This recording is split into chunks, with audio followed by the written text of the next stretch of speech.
एक गांव में रमेश नाम का एक गरीब किसान रहता था।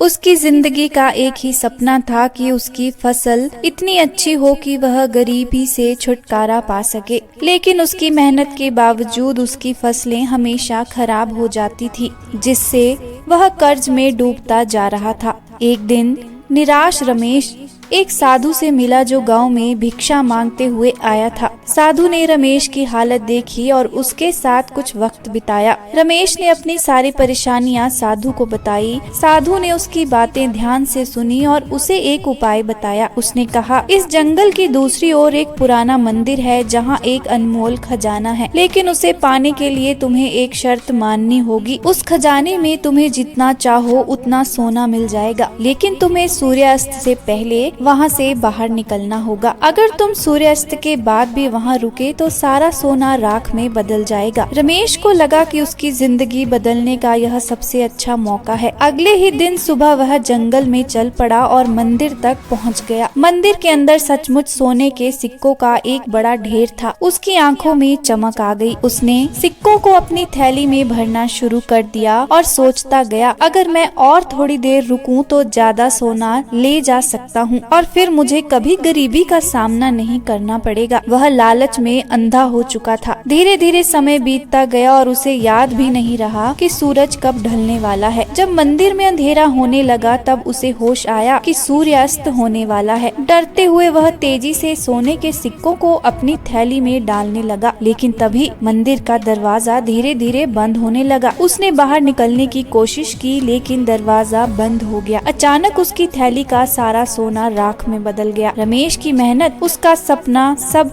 राख हो गया। वह निराश होकर मंदिर के अंदर बैठ गया और पछताने लगा। उसे महसूस हुआ कि उसकी लालच ने उसकी जिंदगी को तबाह कर दिया। अगले दिन गांव वालों ने रमेश को जंगल में खोजा। वह मंदिर के बाहर बेहोश पड़ा मिला। जब उसे होश आया तो उसने अपने लालच की कहानी सबको बताई और गाँव वालों से वादा किया कि वह फिर कभी लालच नहीं करेगा। इस घटना के बाद रमेश ने ईमानदारी से मेहनत करने की ठानी और धीरे धीरे उसकी हालत सुधरने लगी। इस कहानी से हमें यह सीख मिलती है कि लालच हमेशा नुकसान का कारण बनता है। हमें हमेशा अपनी जरूरतों के हिसाब से ही संतुष्ट रहना चाहिए, वरना खोने के अलावा और कुछ भी हासिल नहीं होता।